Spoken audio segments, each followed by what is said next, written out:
Hello everyone, welcome to Dhanu vlogs.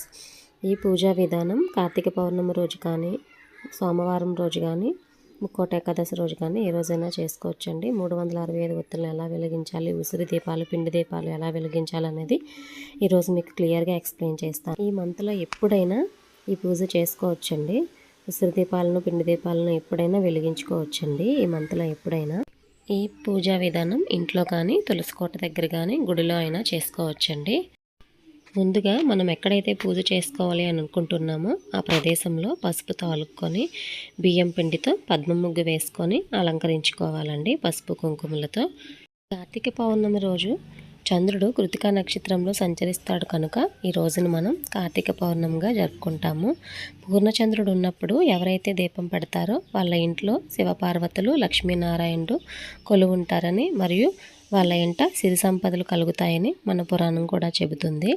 చంద్రుడి కిరణాలు ఈరోజు మన మీద పడితే సకల దోషాలు కలిగి ఆయు ఆరోగ్యాలతో ఉంటామని మన పురాణాలు చెబుతున్నాయి. కార్తీక పౌర్ణమి రోజు కానీ, ఏకాదశి రోజు కానీ ఏ చిన్న పని చేసినా కోట్ల రెట్ల ఫలితం కలుగుతుంది.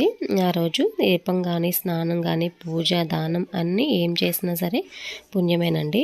కార్తీక మాసం సకల దేవతలకు చాలా ప్రీతికరం.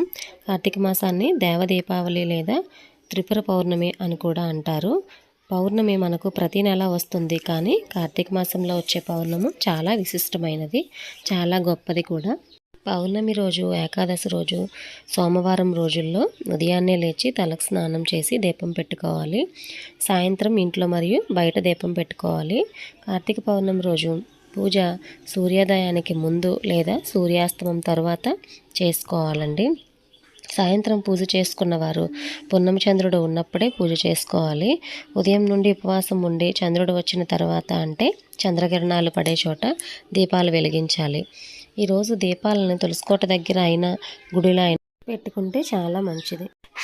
ఈ స్పెషల్ డేస్లో ఉపవాసం ఉన్నవారు సాయంత్రం దీపారాధన చేసుకుంటే చాలా మంచిదండి. చంద్రుడి కిరణాలు మన మీద పడితే చాలా మంచిది. అలాగే గుడికి వెళ్ళి దర్శనం చేసుకుంటే చాలా మంచిది. ఉదయం నుండి ఉపవాసం ఉన్నవారు అంటే అల్పాహారం, పాలను లేదా ఏదైనా తీసుకోవచ్చు. దీపారాధన చేశాక ఆహారాన్ని తీసుకోవచ్చు. ఈ విధంగా ఏకాదశి రోజు కానీ, పౌర్ణమి రోజు కానీ, ముక్కోట ఏకాదశి రోజైనా ఏ రోజైనా మీకు వీలున్నప్పుడు చేసుకోవచ్చండి.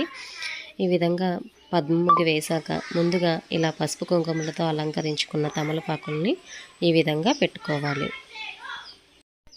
365 ఒత్తులతో పాటు 2 ఉసిరి దీపాలను, పిండి దీపాలను కూడా పెట్టుకుంటున్నాను. కార్తీక, సోమ, శుక్ర, మంగళవారాల్లో ఈ దీపాలను పెట్టుకోవచ్చండి. ఈ నెలలో ఎప్పుడైనా పెట్టుకోలేనట్లయితే ఈ ఒక్కరోజు పెట్టుకున్నా చాలండి.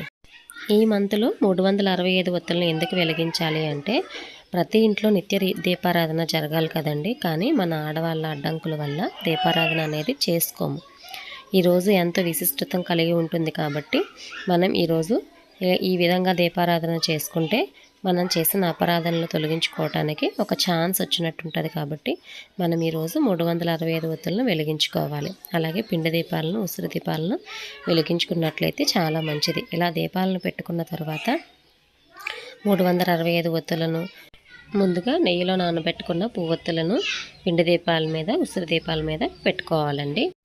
365 ఒత్తి వెలిగించుకునేటప్పుడు ఒట్టి ప్రమిద సరిపోదండి, 2 ప్రమిదలు అయితే ఉండాలి. ఈ విధంగా దీపాలను అలంకరించుకొని దీపాన్ని వెలిగించుకోవాలి. ఉసిరి దీపాలకి ముందుగా కొంచెం బియ్యం వేసుకొని ఉసిరి దీపాలను అయితే వెలిగించుకోవాలి. ఈ విధంగా వినాయకుని చేసుకొని స్వామివారికి పూజ చేసుకునేటప్పుడు మీకు ఏ శ్లోకాలు వస్తే ఆ శ్లోకాలను చదువుకోండి.